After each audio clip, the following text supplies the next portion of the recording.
tuige ukarimu wa Tanzania, kwa sababu siamini kama sisi ningekuwa nimeenda kwetu kwa ingekuwa hivi. Siamini. Alright. Tosha kusema kwamba umetutambulisha kwa nafasi kubwa sana. Tukiangalia safari yako mwanzo mpaka umefika. Wewe umetoka hapa kimya kimya, hata tukujua. Tumesitoka tumekuona kule. Leo tunataka tujue ukweli ambao unaendelea. Safari yako kutoka hapa kwa Dar es Salaam na kufanya media tour baada ya ngoma yako kuwa hit song. Ni kitu ambacho umetumia nguvu zako binafsi au kuna watu walikuconnect mpaka ukafikia kwenda tour ile?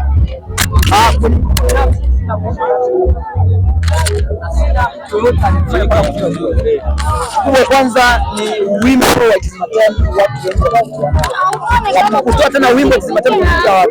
Mimi mwenyewe nilikuwa na approve watu kama mazingira yangu, kuwaonesha mazingira yangu, yani kwa niko kama sio kama mazingira yangu kama mimi ni tusi kwangu. Mwanzo nilianza zile clip wengine kuleta wakina mchako, kwa sababu mchako wengine, sababu ndugu zetu wengi hawaamini kwa mawazo yangu. Waga wanaamini kwa mawazo yangu wakishatokea kwa sababu kumbe wao walikuwa serious. Kwa sababu nitakueleza kitu kimoja. Mimi nilianza kuimba muziki wa kibembe nilikuwa natukana sana. Kumbe watu walikuwa wajua mimi natengeneza kupata mashabiki kwanza hapa kwa lugha yetu. Nikawini hiyo. Baada mimi kuwini wasanii wengine walianza kurudi hapa kuja kuimba kwenye muziki wa kibembe. Kwa sababu sisi tumewimba. Kwa hiyo nikaja kuamini kwamba ndugu zetu washatujua. Na ndugu zetu wana hali zile za kuzoea mtu. Kwa nini tutengeneze vitu vingine vya tofauti? Ndio pale nilipoanza kubuni na hata kwenye mazingira yangu anaongea, mimi ni mkimbizi, vitu kama hivyo. Nikaja kutoa Tizmatemu nikabeba ujumbe ambao umebeba maisha yetu ya huku.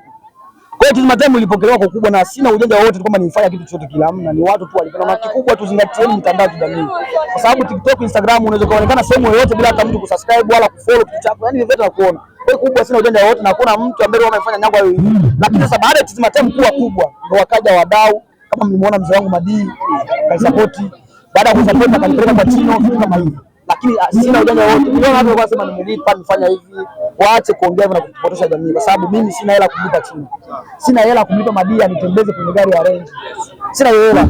Unaelewa mzee wangu. Kwa vitu vingine ni support tu, mtu anaamua tu acha yule kwa support. Na kingine kikubwa watu wanapenda haya mazingira yetu. Wanapenda vitu tunavyoishi. Unaona hii tushacha, unajua kuna vitu tulivitengeneza mpaka ishatangamja. Mimi naona mpaka kiuza wengine wadogo na wanaanza kuongea kama mimi, yes, hapa watu tumesikia. Maana tunataka tufanye vile vitu vile vingi sababu gani? Na sisi tuna nafasi yetu. Ndio kitu ambacho watu washangaa. Kwa nini sasa amerudi tena Nyarugusu? Hapa ndo nyumbani. Sasa Diamond akifanya ana hivi yuko Uingereza, yuko wapi? Lakini atarudi Tanzania. Na mimi ndio kama nimerudi nyumbani. Watu wanachukulia kwamba sasa hivi nyumbani kwa sababu ni Mtanzania. Sawa, kote ni kwetu lakini Nyarugusu ndio nyumbani kwangu. Sawa, kitu ambacho ningetamani kukisikilizia kwa upande wako ni kutokana na maswali ya watu wengi. Watu wamejiuliza maswali lakini pia watu wamezungumza. Kila mmoja kwa upande wake kuhusiana na kauli yako ambayo umeitoa kuhusiana na ukimbizi. Kwamba wewe si mkimbizi ila wazazi wako ndio wamekimbia. Hii labda unaielewesha vipi kwenye media za nyumbani sasa angalau wako wanakusikiliza. Asante sana. Kwanza nimeshukuru sana ni ndugu zangu, nishukuru kwa sababu wazo niliongea limeongeleka na watu wengi na watu wengi wamepokea vizuri. Kwa sababu gani? Mimi napendaga ndugu zangu tu tunajua vitu ingali hatuvijui. Vitu ambavyo hatuvijui, Zua vijue, huyu avijue, kila mtu avijue. Kwa sababu gani? Mtoto kama huyu au mimi hatujakimbia vita. Hatujui vita ni nini. Sasa ukija kuniuliza kwamba bana wewe ni mkimbizi, amisho mkimbizi. Kwa sababu naamini ukiniuliza wewe ni mkimbizi, hapo patakuja swali ulikimbiaje Kongo? Ulikujaje? Sasa baada ya kuniuliza nilikimbiaje, mimi nitamjibu nini? Wakati nishakubali mimi ni mkimbizi. Lakini sasa inaongeleka hivi, wakikuuliza bana wewe unaishi wapi? Naishi katika kambi la wakimbizi. Kwa hiyo ndio tunachokiongea. Na mama yangu na babangu ndio alikimbia vita kutoka kwa mimi sijakimbia vita. Naona kwa wale ambao wanaongea, wale ambao wanaambi, kweli wanaweza kuwa wamekimbia. Kwa sababu watu wengine walikimbia vita. Kweli wale sawa wakimbia. Ila kwa nyago bisho mkimbizi, sijakimbia vita.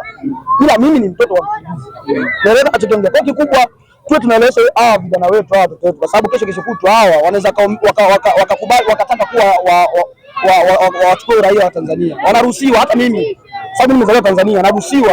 Naweza nikataka tu niseme bwana mimi na mambo ukimbizi niacha nao nimeacha nayo. Inawezekana.